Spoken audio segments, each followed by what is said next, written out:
Merci, cher Galia. Et merci, Evgenia. J'ai vu votre film. Je l'ai vu ce matin, grâce au lien que m'a envoyé Galia. Et j'en ai revu la fin ici et j'ai été absolument bouleversé par votre travail. Bouleversé. Vraiment, je tenais à vous le dire. Et en voyant votre film, je me disais combien je mesurais la criminelle frivolité de ceux qui, aux États-Unis, en France, en Europe, parlent de ces territoires de l'Est comme d'une monnaie d'échange. Je ne parle même pas de l'obscénité absolue de ceux qui, aux États-Unis, ont même risqué l'idée que l'on pourrait, pour obtenir un accord de cessez-le-feu et de paix, céder jusqu'au territoire que les Russes n'ont pas encore réussi à prendre. Mais même l'idée de geler la ligne de front à l'endroit où elle se trouve aujourd'hui, l'idée même de consentir à l'état de choses créé depuis 2014, quand on voit votre film, quand on écoute ce que l'on vient d'entendre, est absolument monstrueuse. Cette façon de jouer avec les peuples, de jouer avec les victimes, de jouer avec l'horreur, comme si c'était des pions sur un échiquier, a quelque chose de terrifiant et je ne suis pas sûr que nos responsables et nos opinions le mesurent. Moi, je voudrais, personnellement, il se trouve que depuis que Galia Ackerman m'a amené en Ukraine en février 2014 sur le Maïdan, et que depuis que Galia a organisé ma prise de parole sur le Maïdan en février 2014, cela fait 10 ans, 11 ans, 12 ans presque maintenant, que j'ai sillonné la partie est de l'Ukraine libre. Souvent, beaucoup de temps. Et je voudrais ajouter mon témoignage personnel à ce que vous avez vu, ce que vous avez entendu, ce que vous allez entendre.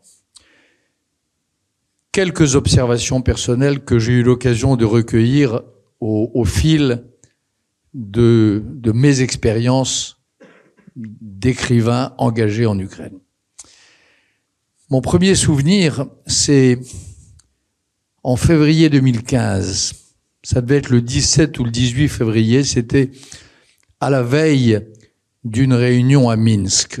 On retrouvera la date facilement. J'étais en Ukraine libre, bien sûr, à Kramatorsk, où venaient de tomber plusieurs salves de roquettes Smerch sur la ville de Kramatorsk. Horreur absolue, population civile visée comme telle, hôpital de la ville surchargé immédiatement et des scènes d'abomination. Mais j'ai compris une chose, ces roquettes Smerch avaient été tirées depuis la région de Donetsk. Et en m'attardant, en interrogeant les uns et les autres, en réfléchissant un peu, j'ai compris la première chose.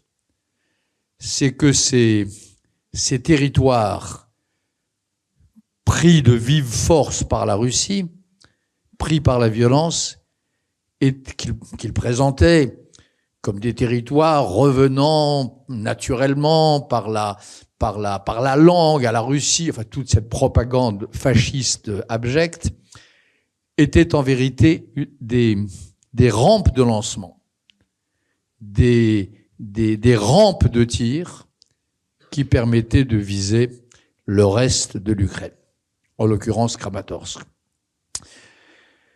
Ma deuxième observation, un peu plus tard, quelques années plus tard, en 2019, j'ai fait un long reportage pour le Wall Street Journal et pour le magazine français Paris Match sur toute la ligne de contact.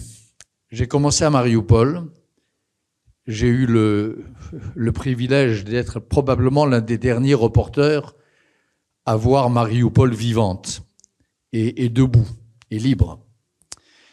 C'était en décembre 2019, avec mon camarade Marc Roussel, photographe de guerre qui était avec moi. Nous avons remonté toute la ligne de contact depuis Mariupol jusqu'à Stanitsia-Louhansk. Et là, j'ai compris deux choses sur ces territoires de l'autre côté. La première chose, c'est que il y avait une contradiction flagrante, une opposition flagrante entre, du côté ukrainien, des soldats fermes, pleins de sang-froid, vaillants, mais qui respectaient les règles du cessez-le-feu. Je vous dis ça parce qu'on a entendu tellement de bêtises, tellement de propagande. Nous avons, avec Marc Roussel, photographié et filmé tout cela pendant des semaines. L'armée ukrainienne, dans toutes ses composantes, j'ai rencontré là, c'est la première fois que j'ai rencontré Denis Prokopenko, par exemple, qui était avec une unité d'Azov, au nord de Mariupol. Grand sang-froid de l'armée ukrainienne. Pas de provocation. En tout cas, pendant les semaines où qu'a duré notre reportage. Et de l'autre côté, au contraire, des provocations incessantes, documentées par l'OSCE à l'époque. J'ai tous les documents, nous avons filmé, nous avons enregistré les témoignages. Il était clair, encore une fois, que les territoires de l'autre côté, les territoires occupés, servaient de rampe de lancement à une agression militaire constante. Et puis, il restait à l'époque un point de passage entre les zones occupées et les zones libres. Un point de passage avec un pont, qui était le pont de Stanitsia-Louhanska. Et il y avait là tous les jours, et nous les avons filmés avec mon camarade Roussel, en tout cas des centaines, mais peut-être davantage, d'Ukrainiens qui passaient le point de contrôle, le checkpoint, entre donc la partie occupée par la Russie et l'Ukraine. Ils venaient pour la journée, pour chercher leur pension, pour retirer de l'argent, pour acheter des médicaments, pour acheter de la nourriture qu'ils ne trouvaient. Et c'était avant, 3 ans avant l'invasion à grande échelle, 2 ans et demi avant. Des produits alimentaires qu'ils ne trouvaient pas du côté occupé. Et on a interviewé évidemment ces gens, souvent des gens âgés, souvent des mères de famille ou des grands-mères. Et elle parlait pas probablement, certainement, les Berlinois de l'Est qui passaient à l'Ouest dans les années 80. C'est-à-dire qu'elle venait d'un monde de pénurie, de servitude, de violence. Elle venait de villes qui étaient contrôlées par des bandes plus ou moins en voie de structuration, mais qui étaient encore à l'époque des bandes de bandits, d'anciens, parfois des vétérans de l'armée russe, souvent des bandits, des repris de justice, en train de s'organiser en milices et en structures administratives. Elle venait de cela, et puis elle venait passer la journée du côté de la liberté. C'était ça, le point de passage de Stanitsia-Louhanska en décembre 2019. Et les territoires occupés, c'était déjà, à l'époque, cet enfer sur Terre. Selon le témoignage, encore une fois, des dames et des messieurs que nous avons interrogés. La troisième chose que je peux vous dire, qui est témoignage personnel, après l'invasion à grande échelle, en juillet 2022, le 29 juillet, je crois, le massacre de la prison de Lenivka. Vous vous souvenez, les combattants, les héros d'Azovstal, qui ont résisté pendant des semaines, dans les conditions que vous savez, à qui on a donné l'ordre de se rendre à la fin du mois de mai, et Certains d'entre eux ont été emprisonnés, dont Denis Prokopenko, dans des prisons en Russie, près de Moscou. Un grand nombre d'entre eux étaient à la prison d'Olenivka, près de Donetsk. Et ce jour-là, une gigantesque explosion s'est produite. 40, peut-être 50, je ne sais plus, entre plusieurs dizaines en tout cas, de ces braves qui étaient sortis de l'enfer d'Azovstal, qui avaient tenu dans des conditions inouïes que vous savez, ont été carbonisés, ont été brûlés vivants et sont morts. Plus de très nombreux blessés. Il se trouve, je l'ai publié dans le Wall Street Journal, à l'époque, début août, je crois, 2022. J'étais en Ukraine et j'ai mené, avec mes moyens, mon enquête personnelle. Les Russes, à l'époque, ont attribué cette explosion à Olenivka, territoire occupé. On l'ont attribué, comme vous le savez sûrement, à un tir ukrainien. Je pense, après enquête, et je l'ai écrit, je l'ai raconté, après enquête, que cette explosion n'a pas été causée par un tir ukrainien, mais a été causée par une bombe placée, par une charge explosive, placée à l'intérieur de la prison, dans une salle, dans une chaufferie, où avaient été préalablement rassemblés la veille au soir, quelques dizaines de prisonniers ukrainiens, ces combattants d'Azov capturés après la bataille d'Azovstal. Et cette bombe, placée intentionnellement, était une bombe évidemment criminelle. Donc une sorte un crime massif, un acte de guerre, d'une lâcheté absolue, une sorte de carcélisation de la guerre, dont je crois avoir rassemblé quelques preuves, la manière dont le fait qu'il n'y ait pas d'impact de bombe sur les toits, la manière dont certains murs étaient encore debout, et ainsi de suite. Donc les territoires occupés, c'est ça. C'est une prison où on rassemble des soldats et où on les fait griller comme des poulets. Le quatrième témoignage que je peux vous partager avec vous, c'est quelques mois plus tard, quelques semaines plus tard, début septembre 2022, je me trouve à Izium, je me trouve à Kupiansk, et à la fin du mois à la mi-décembre, je me trouve à Kherson. Et là, dans ces zones libérées par l'armée ukrainienne,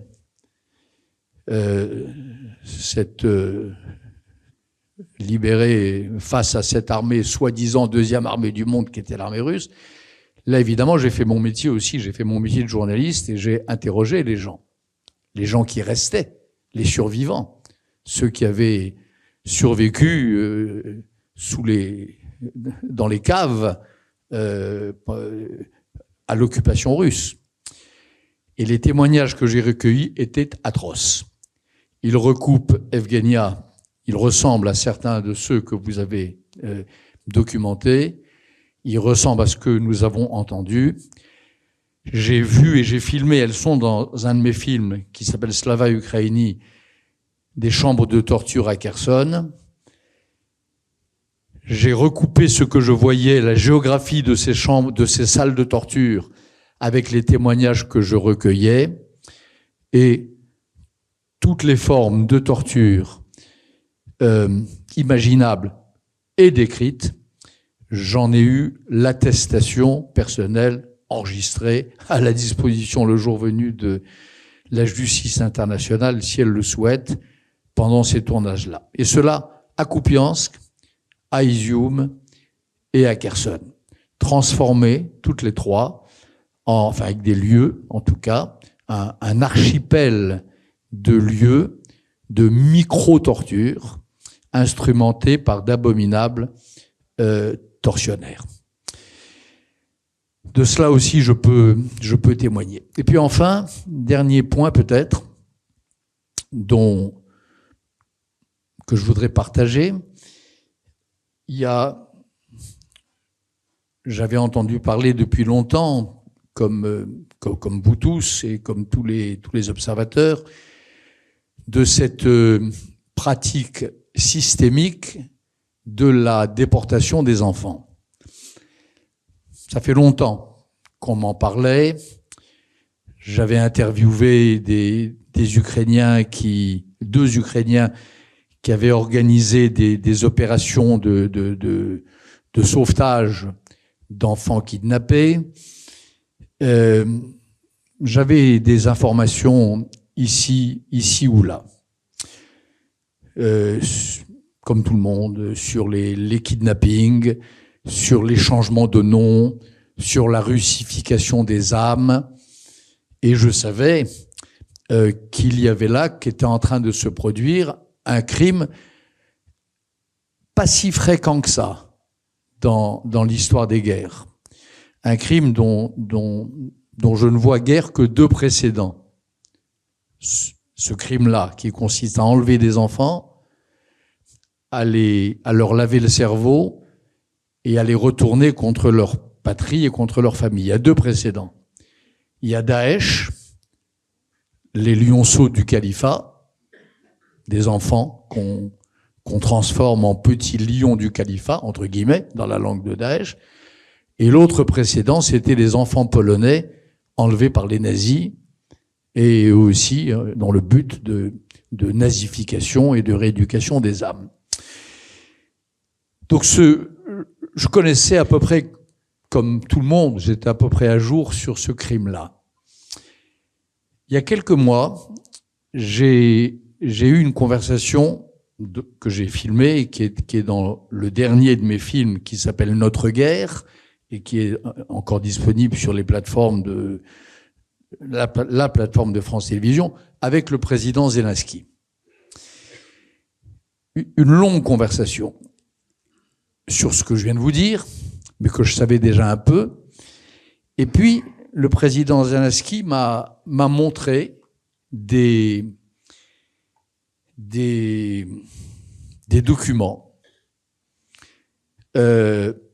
qui m'ont, et j'insiste sur ce point parce que c'est votre sujet d'aujourd'hui, et donc je tenais à apporter cette pièce à votre débat, des documents qui prouvaient, dans cette grande machinerie de l'horreur des déportations d'enfants, le rôle spécifique joué par les territoires occupés de l'Est, joué par la partie de l'oblast de Louhansk, de l'oblast de Donetsk occupée. Je ne veux pas entrer dans le détail de ces documents car ils ne sont pas publics pour l'instant, mais je les ai examinés, le président Zelensky me les a montrés, et puis j'ai pris le temps ensuite de les examiner. Et ce que disent ces documents, c'est que dans cette grande machine qui finit par envoyer les enfants dans des villages reculés de Russie profonde ou de Sibérie, la première étape essentielle, je crois, ce sont les territoires occupés des oblasts capturés, de la partie des oblasts capturés. Parce que c'est là que se font, d'après ce que j'ai compris, que se font au moins 2 opérations capitales, sinon 3. La première opération, c'est le recensement, avec la méthode qu'ont au fond tous les fascistes. Tous les régimes fascistes sont à la fois d'une extrême violence et c'est en même temps des maniaques du classement, des maniaques de la classification. Hein. On classifie les races, on classifie vous savez, des nazis jusqu'à Poutine, en passant par Staline, ça marche comme ça, la manie de la nomenclature. Et puis après, la violence la plus absolue. C'est dans les territoires dont vous parlez aujourd'hui, que se fait d'abord ce recensement. Recensement des noms, les vrais noms, le statut. Est-ce que ce sont des enfants dont les parents, des vrais orphelins, ce qui peut arriver naturellement, des vrais orphelins? Est-ce que ce sont des enfants orphelins parce que leur famille vient de mourir dans un bombardement à Kherson ou à Kupiansk ou à Pokrovsk? Est-ce que ce sont des enfants qui ont toujours leurs parents et qui vont disparaître? Donc on commence par faire cette classification-là, à la manière méthodique, encore une fois, de tous les bureaucrates nazis. C'est là que se fait ensuite, et ça je l'ignorais complètement, c'est là que se fait ensuite le tri entre les enfants jugés rééducables et ceux qui sont apparemment, qui se révèlent rétifs à la rééducation ou même impossibles à rééduquer.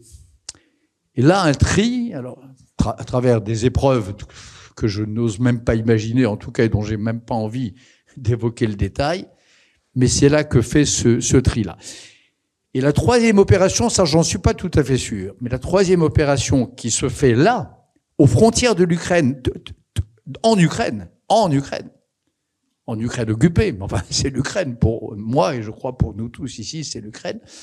La troisième opération, me semble-t-il, en tout cas pour un certain nombre, je ne saurais pas dire si c'est la règle, mais c'est l'opération passeport, que comme vous savez, ça c'est la clé. Et déjà les petites dames de Stanislas Louhanska qui me racontaient leur vie, me racontaient déjà comment il y avait un chantage au passeport, on promettait au gendre ou au fils une place, un travail, etc., à condition qu'ils acceptent, ils demandent et acceptent la nationalité russe.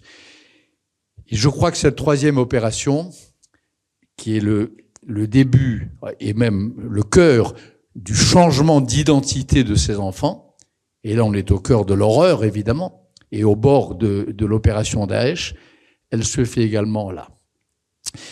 Donc voilà, il y a quelque chose, pour moi, de terriblement glaçant, et ça fait des années que j'entends tout ça. Et j'en ai eu la confirmation à Pokrovsk et à Soumy. Enfin, il y a quelque chose de glaçant, à savoir que ces horreurs que je viens d'évoquer, depuis le bombardement de Kramatorsk jusqu'à la russification des enfants, ça se passe en Ukraine occupée, à quelques kilomètres de l'Ukraine libre, à tout près de la zone de contact où devraient déjà se trouver les soi-disant, les prétendues coalitions de volontaires que l'on attend, pas demain, après le cessez-le-feu, mais que l'on attendrait dans un monde bien fait, qui aurait encore le sens du droit et de l'honneur, que l'on attendrait aujourd'hui pour sauver les enfants et pour aider à libérer l'Ukraine dès maintenant. Voilà, ma chère Galia, mon témoignage.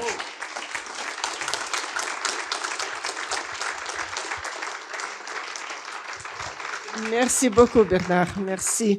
Merci pour votre engagement qui ne faillit pas.